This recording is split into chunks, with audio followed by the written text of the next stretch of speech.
Hello and welcome to the How2Exit podcast, where we introduce you to a world of small to medium business acquisitions and mergers. We interview business owners, industry leaders, authors, mentors, and other influencers with the sole intent to share with you what it looks like to buy or sell a business. Let's get rolling.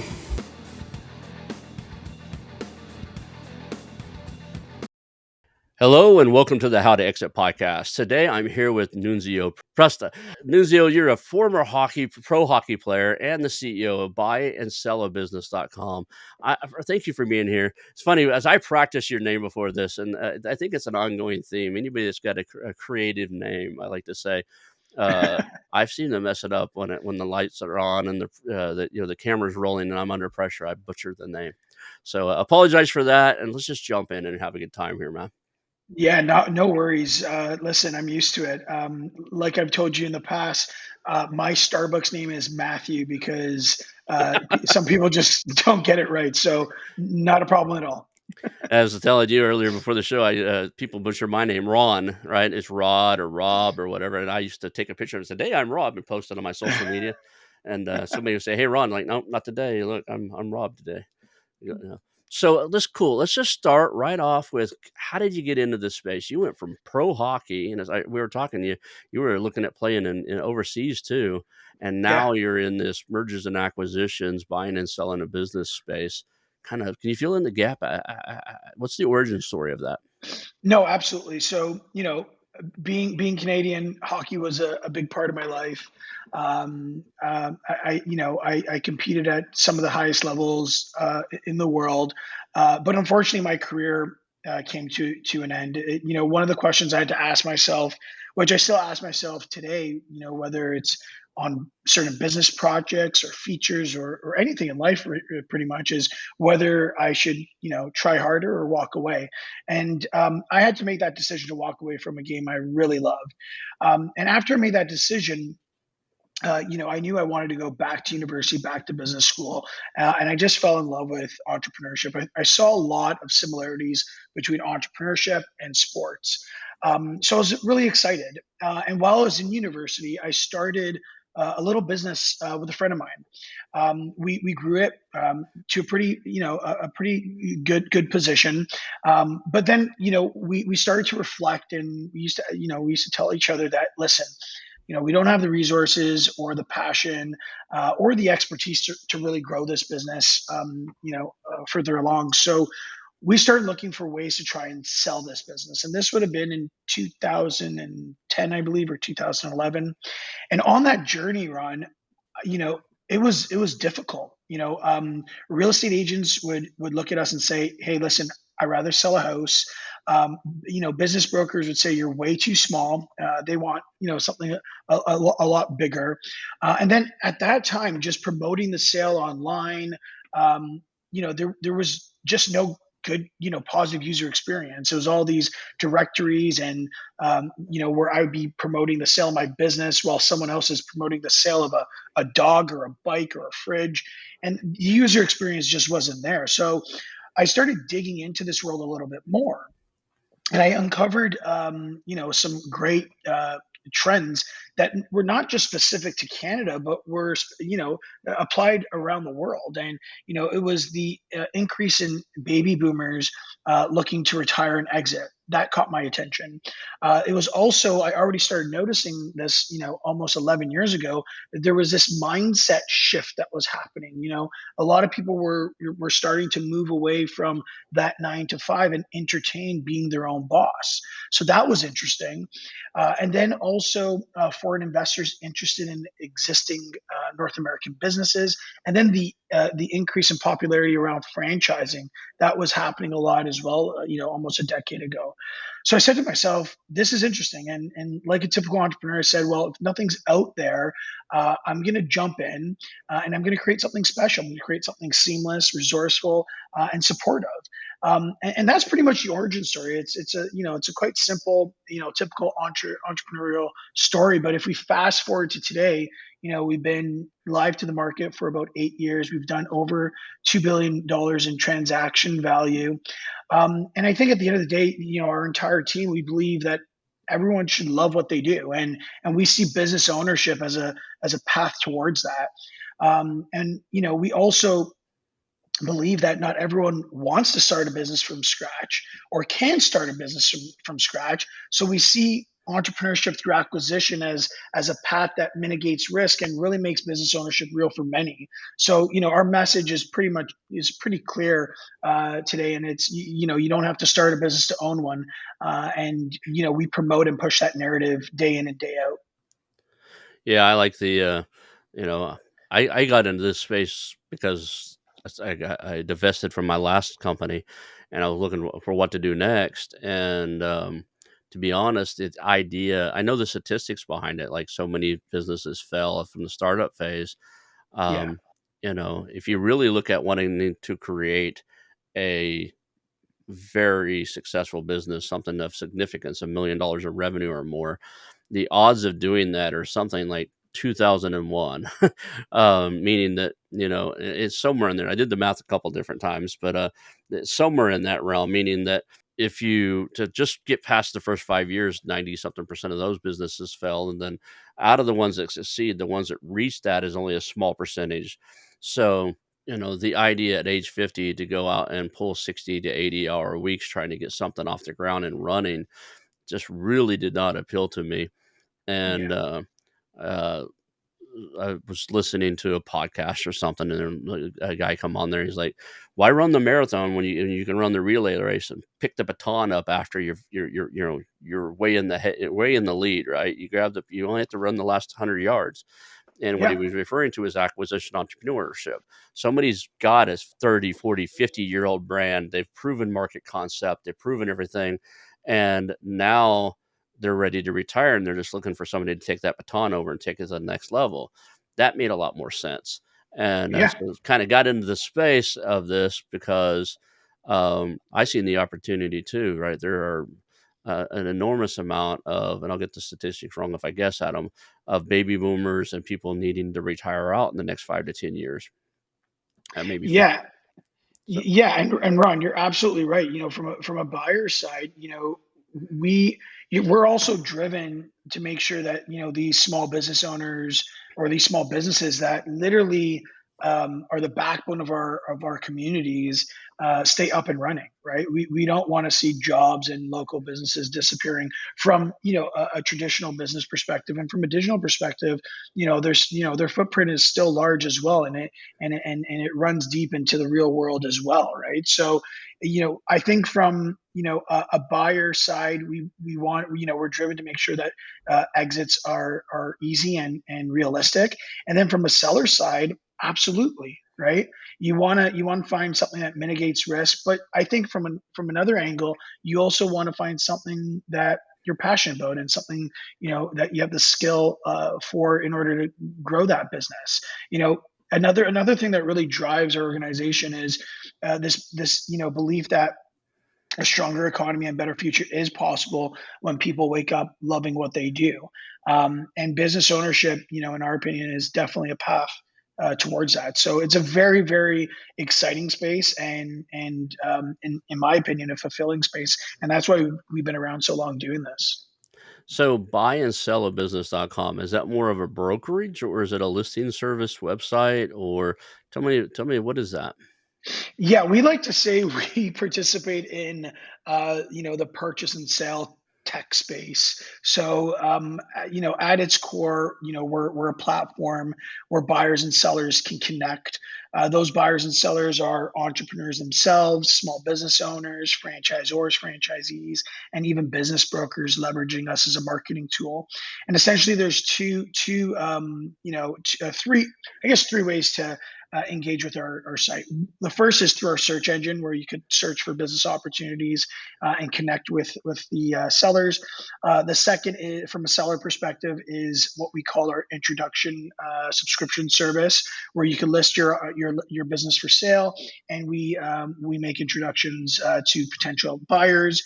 And then the third is our fully guided full serve solution, which basically we've created, really sound tech that has automated and digitized the entire purchase and sale experience from the offer to the LOI to e-signatures to chat, document exchange for due diligence, all the way to closing, including the transfer of all deal funds.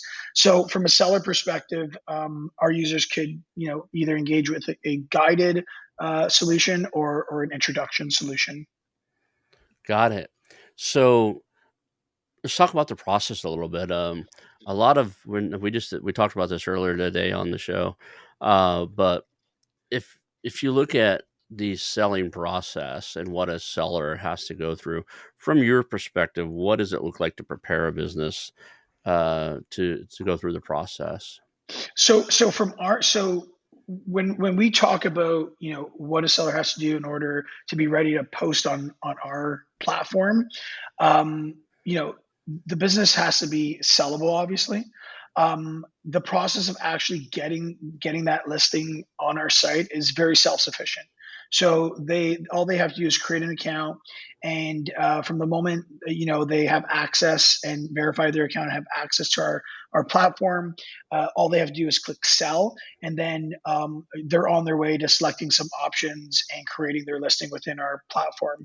Once that listing is created, they add some images and then they submit it for approval. Our team reviews the listing to make sure it's as perfect as it can be. Once it's approved, it's published and public to our audience of buyers. The So now they're published to your audience of buyers. Guys like me can scroll through those, take a look at them, and then I imagine you have a communication tool to so for us to reach through you to them. Um, Exactly. Yep, exactly. So if the seller is engaged with our subscription solution, buyers have the call to action for the buyer would be just initiate contact, and that would be an automated introduction via email between the buyer and seller. If the seller is leveraging our full serve uh, digital and automated purchase and sale solution, then the call to action for that listing would be send an offer. It's a non-binding offer, but we basically force the hand of the buyer to say, listen, we want to reduce tire kickers. We're looking for an offer. Once that offer is sent, it's up to the seller to accept it, and then our technology moves both of those users through that purchase and sale journey. Interesting. So you've got a, a, a link or a way for buyers to just submit directly an offer. So I'm assuming that you've got information there on there for them to evaluate in order to do that. So in the instance like a deal room, you have um a way for the seller to upload a certain amount of stuff. Do you guys facilitate any type of NDA or any type of non-disclosure between the two?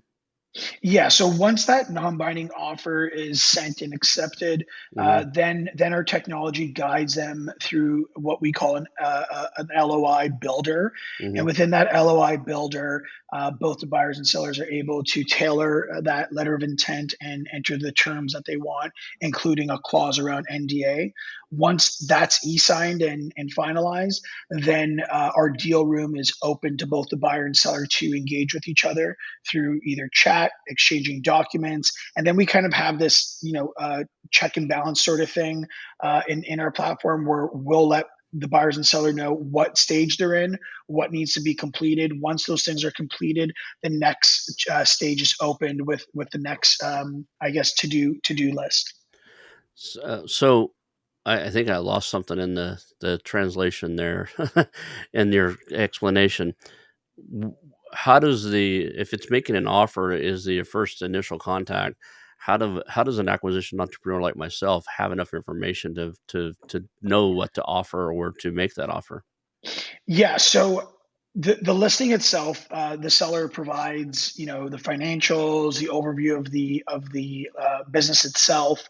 But generally, the way we're approaching this right now is we're the seller's providing as much information as they want to before any sort of NDA is signed.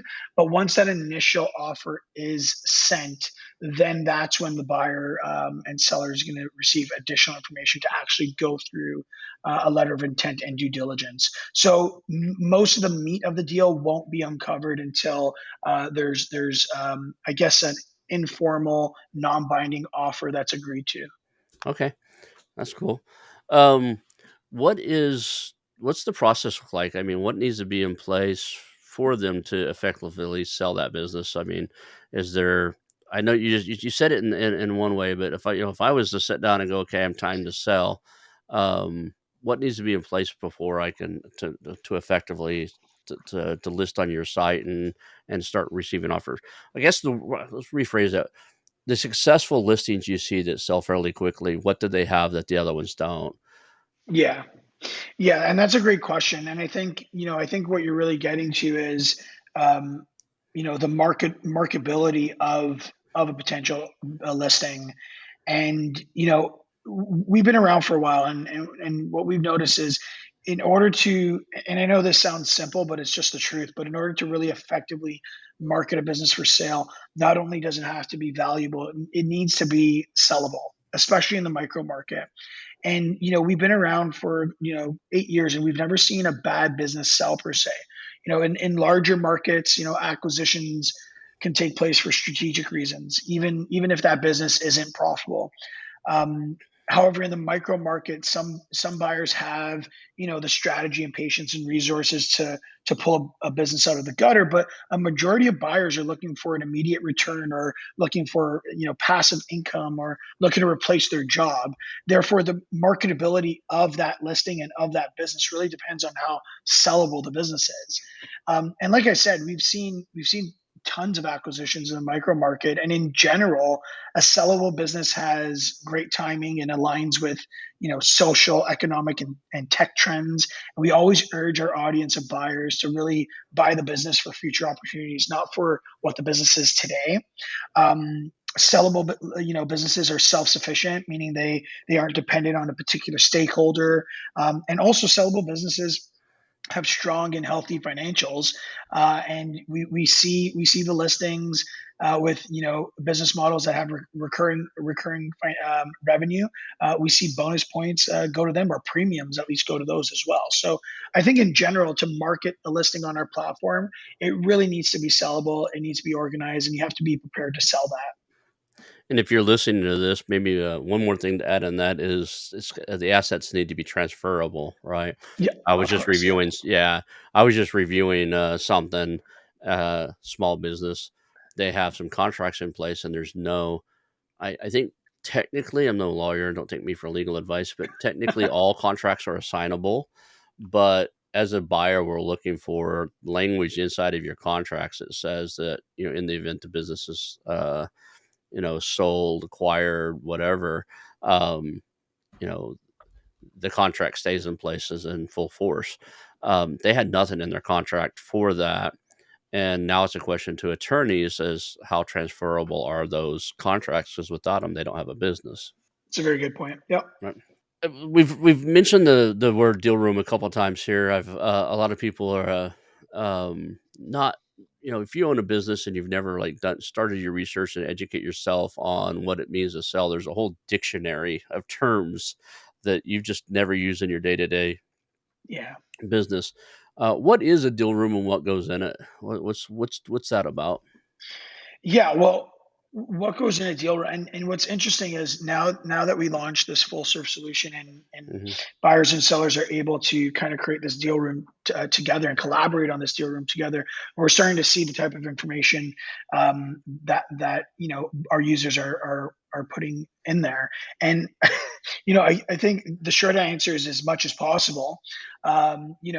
Not to be redundant, our full serve solution has done a great job at really digitizing and automating that entire purchase and sale experience, really helping those buyers and sellers navigate through the offer, due diligence, and closing phase. So in our deal room, buyers have the ability to chat with each other, have the ability to exchange documents. And like I said before, they also can request and accept all necessary deal funds to get that deal done. But in the end, or in a nutshell, the most important documents that and information that should be available in the deal room, and what we've seen a majority of our buyers request in order to make an informed decision on whether they should move forward with that acquisition or not, would be, for example, information around ownership, right? Information around the organizational chart, including info on who the most important stakeholders are and how dependent are they on the business. That's an important question. Obviously, articles of incorporation are in the deal room. The company's strategic plan, marketing plan, sales plan. There's also financial statements and tax returns for at least the past 3 years. A buyer wants to see at minimum 3-year history. There's also budgets and financial projections. As mentioned previously, Ron, one thing sellers need to appreciate is that the buyer isn't always buying the business for today. They're buying it for future opportunities. So it's super important to be crystal clear on the financial projections and other opportunities within the market. And there's a lot of discussion and documents around that. And another thing is information and documents around the legal environment, right? What are those pressing regulations or tax or customer issues affecting the company? There has to be clear transparency on that. And if your business is dependent on third-party vendors, details around who those vendors are and what kind of work do they do for the business. So that deal room is essentially a catch-all to create as much transparency on what this business is truly about, all the way down to the skeleton of the business. It's interesting as I've reviewed, probably pushing close to 300 now businesses for sale over the last couple of years. Most of them were marketing agencies because we were doing a roll up. I've seen one, two, I can count them on one hand. One, two, three, four, three really well developed deal rooms, Yeah, right? Really well. Like everything I could think of, it's in there. And the fourth one was pretty good. He had his financials and stuff, had no plans in there, but the basics of who he was and his historical information was in there. What was missing in the conversation, went down the path of is okay. If you were to run this for 5 more years, what would what would your current plan be? And he was just done, so he didn't do those plans because he was like, "I'm going to sell this, and that's your problem." yeah, Um, but that's not how it kind of works. Is you haven't these sellers don't realize they have an inside knowledge that the buyer does not have. Sometimes I say that sometimes buyers, like I own a pest control company of one of the many things, fairly new at owning it, just a few years now, but I know enough about that industry and that space that you wouldn't have to give me your projections on how to grow the business and stuff. I've got that fairly well figured out. I'd like to see your point of view, but that's not a deal stopper. But if I went into, I don't know, some type of construction or another company, I'd really want to see what you thought the opportunities in the upcoming market would look like. Like, how are you going to handle the downturn in new builds and stuff when the economy it looks like it's about to, start down the. It's already started down the path, but it looks like it's going to continue down the path where it's going to be harmful to construction. yeah, So I could see that, but it's not common that I've seen so far that a really well developed sell my business product. That's what the deal room is to me. It's like kind of your yeah, marketing. This is here's my display shelf showing you everything you need to know about my business to make a good, fair, and valid offer. And out of pushing 300 businesses I've taken a look at and spent an hour or two on the phone with over the last few years, like I said, I can count them on one hand. Um, yeah. that And that it's not abnormal, Ron, especially in the micro market, right? mhm. A lot of these micro businesses or small businesses, they're not prepared, they're not organized. So your experience is not abnormal. With our solution, we're definitely trying to streamline that and help organize these individuals with providing them with a due diligence checklist on the documents that we think they should provide to a potential buyer or a buyer should request. But it's absolutely, not abnormal. A lot of, not a lot, but quite a bit of business owners in the micro market. Some of them, literally wake up in the morning and say, you know what, I'm going to sell my business today. And in reality, you need at least 2 to 3 years of getting that business ready to sell. A lot of people don't get that, right? They Yeah, like, yeah, it's just really stressful. The market's turning on me. I don't want to go through another exactly. downturn. I think I'll sell the business. And like, great. You got 1 year to change your accounting practices to show your true revenue as it stands now, because you're that's not the way you're doing your taxes and your revenue now, your books, is because you're trying to save money on taxes, not Sure. because you're trying to sell it. So you got 1 year to clean that up, and then you got to run it that way for at least 3 years to show that it's sustainable and reproducible. So you're looking at 3 to 4 years, you're right. And, I was talking on a previous show, is like, I had a friend call and said, "Hey, I'd like to sell my business." Like, "Great. Call me in 4 years when you're ready." And I was Exactly. kinda joking because I know the guy. He said, "What do you mean? I don't wanna do this for 4 more years. I'm done." I was like, "Yeah, you should have thought about that 4 years ago." And he says, "Why?" I said, I knew who his, tax preparer is, and she's very coachish. She coaches you a lot about things. I said, "I know right now that your income's understated, meaning you've done everything you can to have all the write-offs you could have, to, not paying Uncle Sam any dollar that you don't have to. It's, he's fair. He's not hurting anybody. But he pays exactly what he has to pay, not what.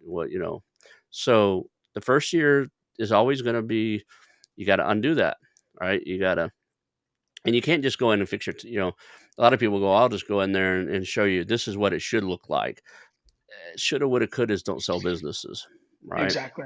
Yeah. And, you And know, another important, I guess, tip for those business owners that say, okay, I'm waking up, I want to sell my business, and then they're discouraged when, an advisor or or or consultant says, well, listen, you need, let's this is going to be a 3 year journey to getting your business to a sellable position. They can't sit back on their heels and let up on the business. And we've seen that before, where someone's like, okay, well, I'm not really into this business anymore. I'm not passionate about it, or I'm tired. And as they're trying to organize the business, they start, like I said before, sitting on their heels, and the revenues start to dip a little, or culture starts to suffer a bit. And all of a sudden, what they're doing is, putting pressure on the valuation of the business, right? When they're actually prepared and ready to sell. So if you get discouraged because you need to plan 2 and 3 years, and organize the business in order to sell, don't. That's the time to actually buckle down and take it even more serious. So at least you could sell for a competitive price. let's jump into, like, there's a lot of misconceptions out there in all market spaces. There's like common beliefs that are just absolutely not true. What's one that bugs you? What's something out there that people think about buying or selling a business that, it just doesn't exist? One of them we just talked about, right? You can wake up one day and decide to sell. Yeah, Probably not, unless you've been operating. I guess the best one out there that I know of is, like, I think his name's John Warlow, Built to Sell. Unless you've been operating your business as if it's for sale for the last 3 or 4 years, you're probably not going to be able to wake up one day and sell it. Not for anything exactly. reasonable. Everything's Yeah, sellable, right? You can call me today and say, I have a $3 million business. I just need $10,000 to kickstart my next project. I'm probably going to take a look at that pretty deeply, no matter how messed up it is. But to sell it what's reasonable, and in this day, for those listening, that's two and a half, for most industries, it's 2.5 to 3 times your profit, what you were able to pay yourself on a regular basis. Seller's discretionary earnings, EBITDA, whatever you want to call it, but it's pretty much your profit. So 2 to 3 times your profit is very normal. uh, yeah, there are industries that are more, and there's industries that are less. But if what are the other preconceived notions that are out there yeah. that just kind of, that really just don't land well with you? This is an easy question for me because I actually hate when people ask me this question. So, and this comes from the buyer side. And it's like, well, why would I buy an existing business? You know, they're selling for a reason. They're obviously not making money, or something's bad about the business. Like, why would any reasonable business owner get rid of a business that's doing so well? And truthfully, that's just not true. There's a stigma around that. It's just not true. A lot of business owners aren't selling because the business isn't doing well. Like I said at the beginning of this podcast, we've never seen a bad business really sell on our platform. They're all great businesses, profitable, and the driving force behind the exit isn't because the business isn't doing well. It could be health reasons, it could be retirement, it could be, the brutal reality that they are no longer interested or passionate about growing this business or building this business, or operating this business. They want to, start something else or buy something else and grow it there, right? So there's so many other reasons why people are selling, businesses, especially in the micro market, right? With a focus on the micro market. So yeah, that's definitely a question I hate being asked. It's it's interesting is, I've had quite a few people when asked, like, my favorite question is, like, out of all the things you can be doing in life, right? What has you on the phone with the guy who buys and sells businesses? Like, this is in my first call when I'm doing, like, kind of building rapport. Is like, out of all the things you could be doing right now, what has you on the phone with me, a guy who's looking to buy and sell businesses? And you know, I would say more often than I expected, I've hit, I didn't expect this answer. The answer I didn't expect was, and I get this often, probably 2 or 3 times out of 10, is I've taken it as far as I can take it. I don't know how to take it any further. It's time Yeah, for somebody else to take control of it and take it somewhere else. I've got and they have another project, but they hit. What happened was, at least the story they're telling me, what happened was they hit a certain plateau. They knew they couldn't take it much further. They had this other idea. They kicked it off. It's starting to get traction, and they need more time for that. So they're selling this one, sure. right? Instead of, there's a million ways they could have handled that differently, but that's the truth of the matters. Not all businesses that sell are selling because there's something wrong or something bad or anything like that. It's Yeah, selling because the intentions and expectations of the owner are no longer aligned with where they want to go, right? And and it happens, right? And to be honest, somebody who's looking to, take a business to public someday, that's his, he went to college, he's got his master's degree, and he knew he's going to create a business, take it public, and he started some business and he just never sees a path to that. He might be selling you a business that makes 5, 10, $15 million a year, but it doesn't make sense to take it public just because it doesn't make sense. So now he's going to go try a different business, a software, another tool or something. So there's a million reasons why. And very often or very rarely is it, this thing's crashing and burning, I better sell it. exactly, exactly. Yep.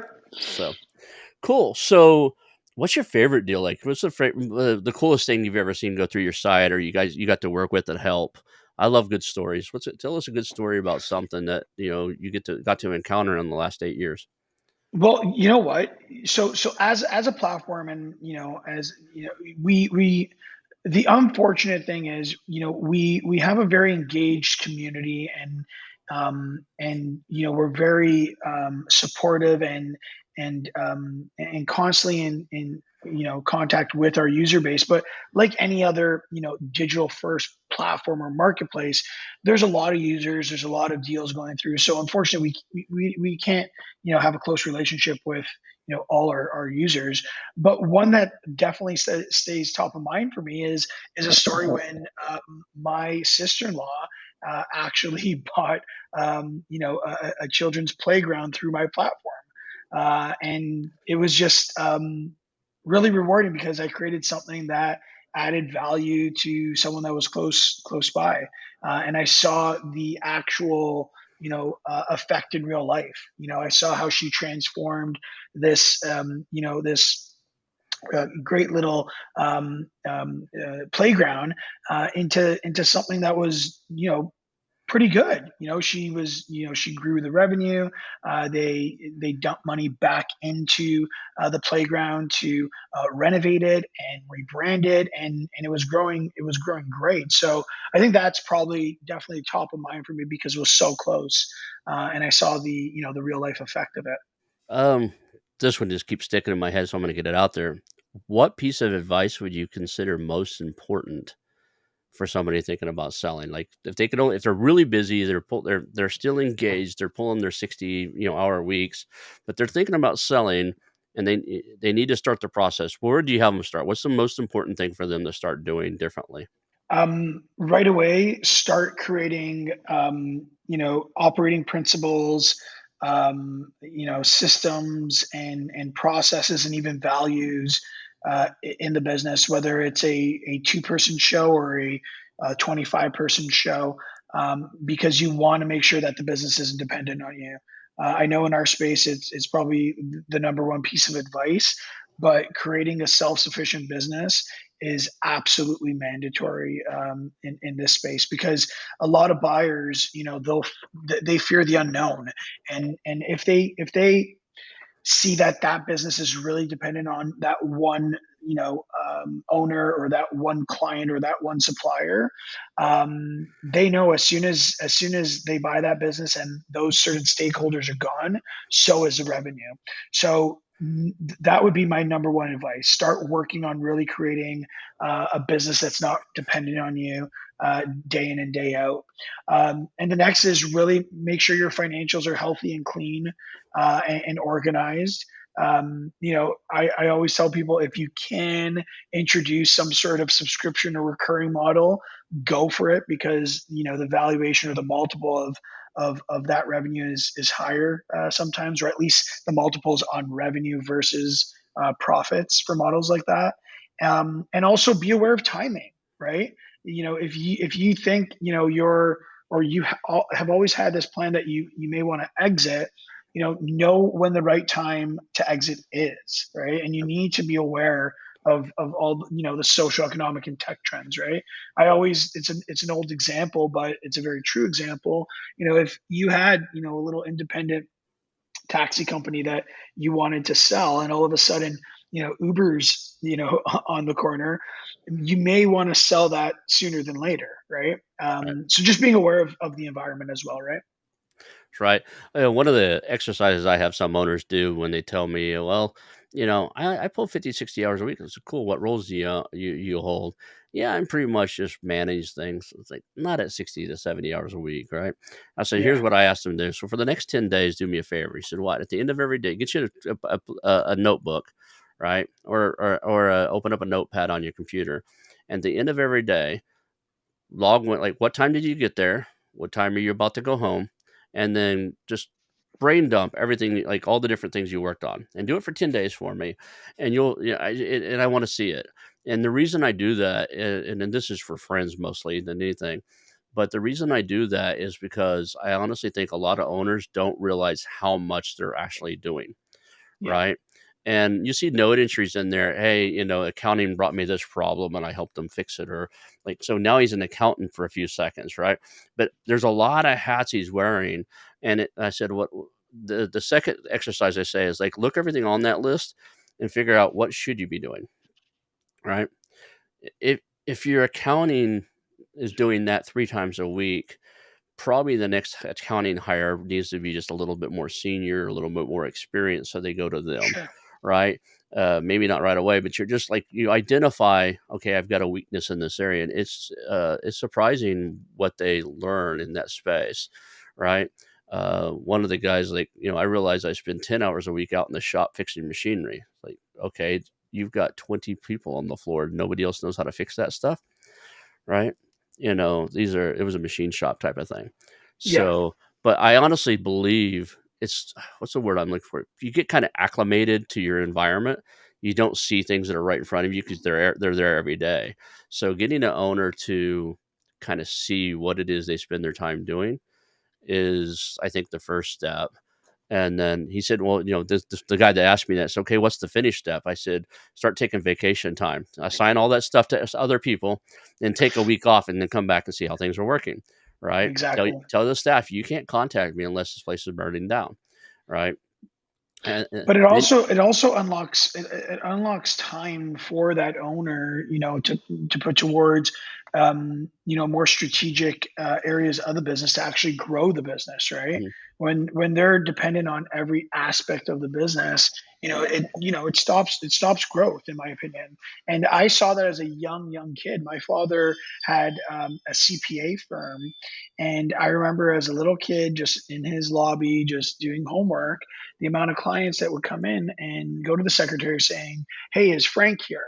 And they'd be like, "Unfortunately, he's busy or with a client, but so and so could definitely help you." No, no, no. I want to wait for Frank. I need to talk to Frank. I need to talk to Frank.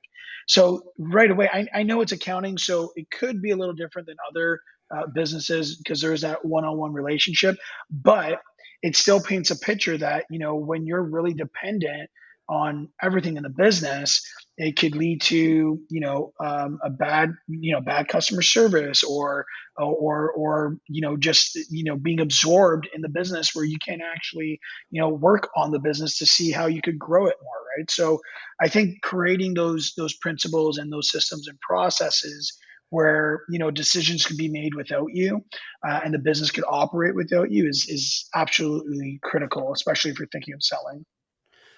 absolutely.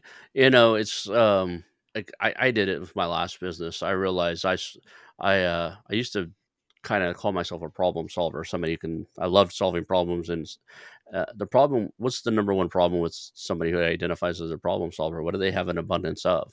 Solutions or problems? Problems. Everybody brings a problem to a problem I solver, was right? gonna say, I was gonna say it's either Yeah, solution or problem.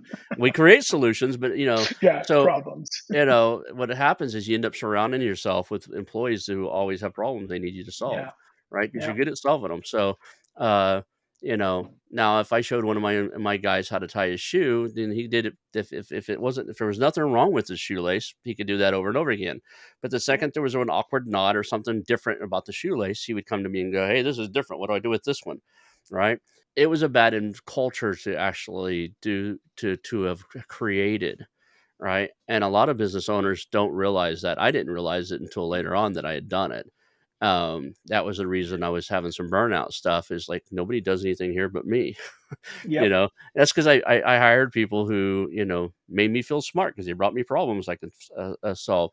Every business owner has some of that in there unless they've really addressed it. There's things that they do that would be better served by other people doing them. And there's things, people they've hired.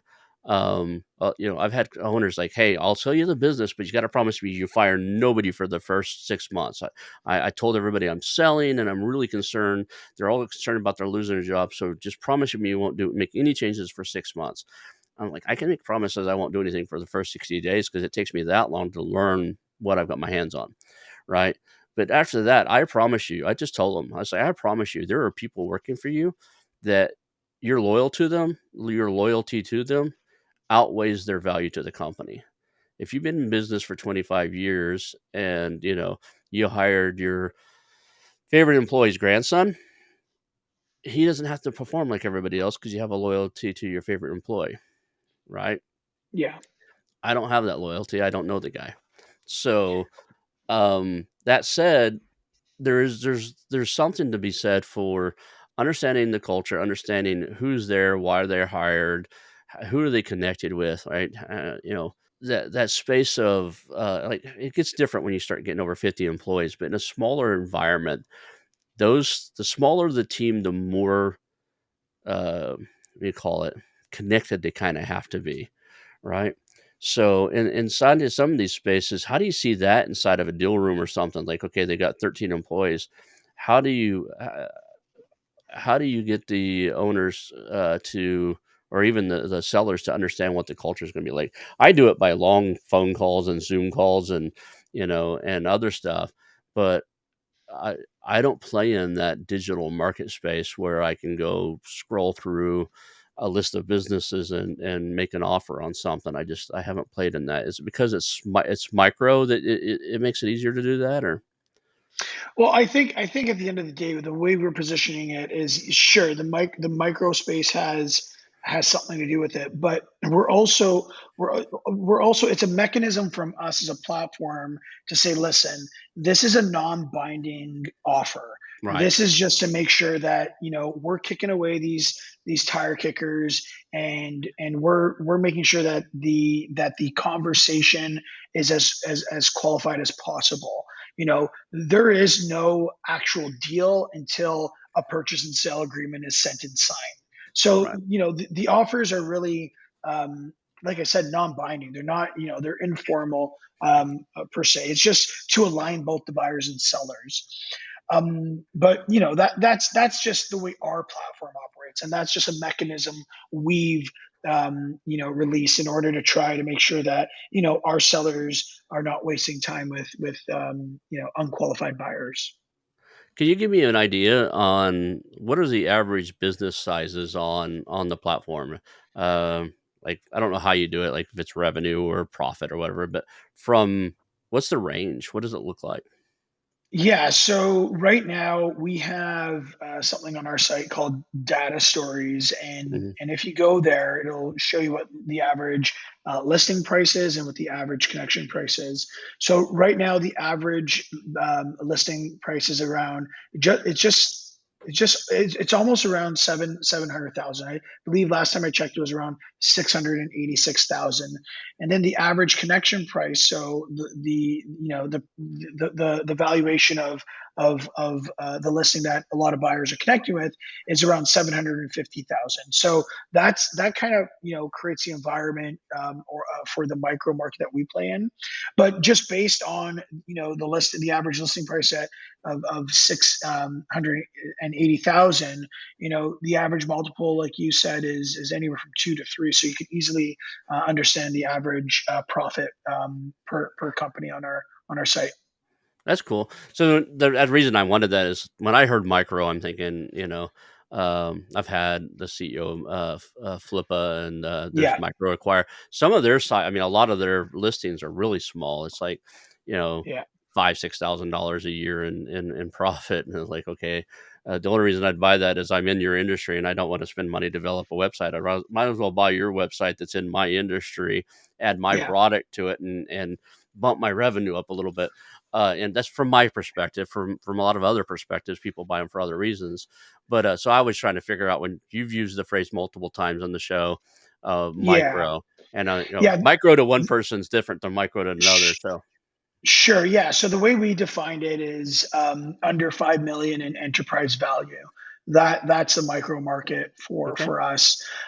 Some of these other players that have platforms, you'll notice that micro may be defined in other ways, but generally they're really, really, really, really micro, because a majority of the deals that they attract are either SaaS based or e-commerce based, or domains, or startups, right? The world we live in is, yes, of course, we have bigger SaaS and e-commerce businesses for sale, or digital businesses for sale on our platform, but we also have established Main Street businesses for sale as well. These bigger wholesale and restaurant, or aesthetics, or fitness and healthcare businesses that create like I said before, create the backbone of our communities. we've said a few times on here that the average going sales price right now is 2.5 to 3.5, 2.5 to 3 times seller's discretionary income. Yeah, But that's not necessarily always the case. There's a lot of industries that are different than that. And one of the things that a business owner probably finds the most confusion around is how to value their business. Do you have tools on there for valuation? we do. Um, cool. Yep.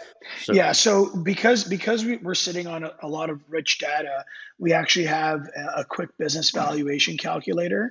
mhm. It's on our site. It's free. You plug in a couple numbers, and then our back end does its job to spit out a report and email it back to you.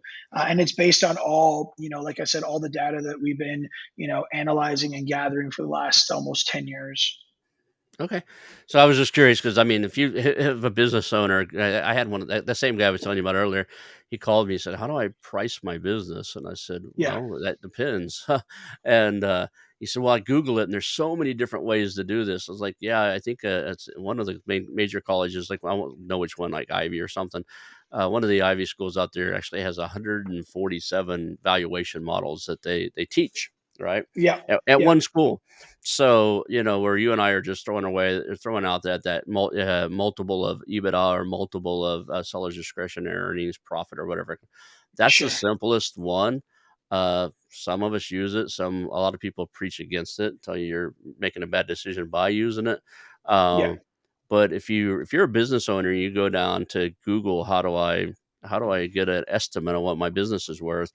It can be daunting. I mean, Like you said, there are tons of different formulas. I like to simplify it for people. Obviously, like we always recommend as well, like if you want to go invest in a chartered business valuator, by all means, and invest in that type of guidance. Like it's pretty valuable. But in general, if you're looking for, an estimate of value on your business, I don't know if you've heard of Scott Galloway, but he pitched it in a little panel discussion I was part of, and he pitched it perfectly. He's like, if your model is transactional, most likely you'll land on some sort of multiple of EBITDA. If your model is recurring, you will most likely land on some sort of multiple of revenue. And that's kind of the approach I take. It's simple, it's easy, and at the end of the day, I think buyers and sellers will always have that debate on what the multiple is. So it's part of that conversation as well. are there any industries or anything like that you guys avoid not having on the website? You just don't put them on. You don't let them list it. Not really. We're pretty agnostic. Okay. We see pretty much every listing across Canada, U.S. And like I said, every valuation as well, generally under the $5 million mark. But we do have outliers. Like we've had a bed and breakfast on our site for 12 million, which was pretty cool. And we've had a little, home based basket company that was trying to sell for $1,000. So we do have those outliers.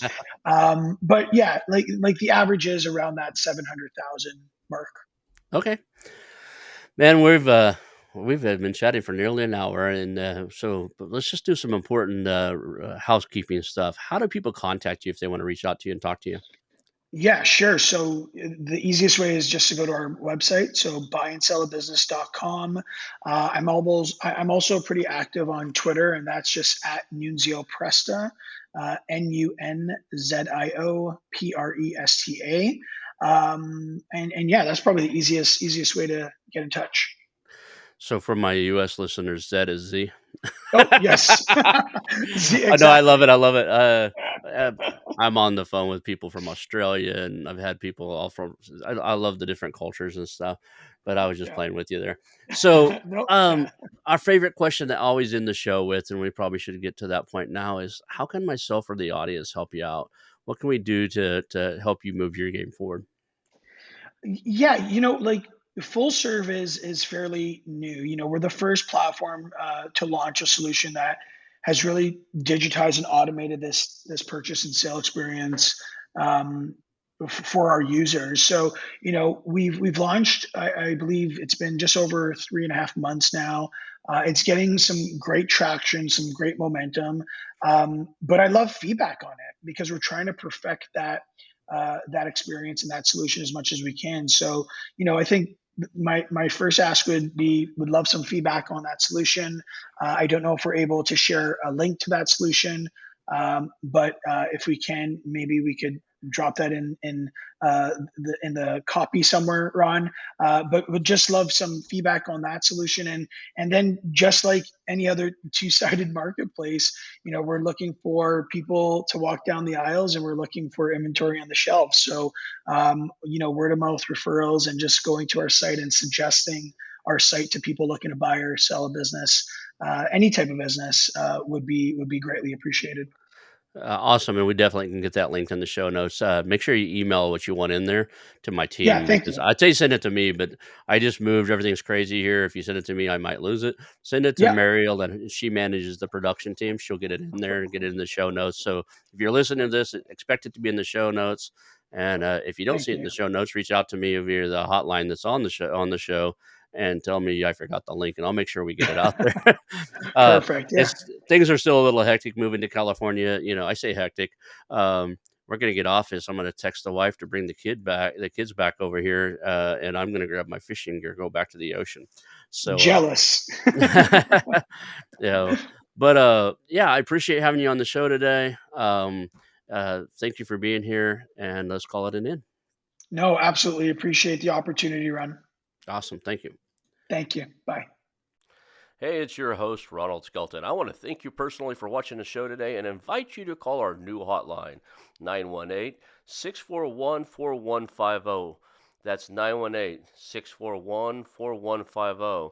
Call us and tell us about our show, ask questions, suggest a guest, or even tell me about a business you have for sale, and we'll reach back out to you. Again, that number is 918-641-4150. Call our hotline, leave us some information. Thank you. The Investors and Entrepreneurs Professional Mastermind.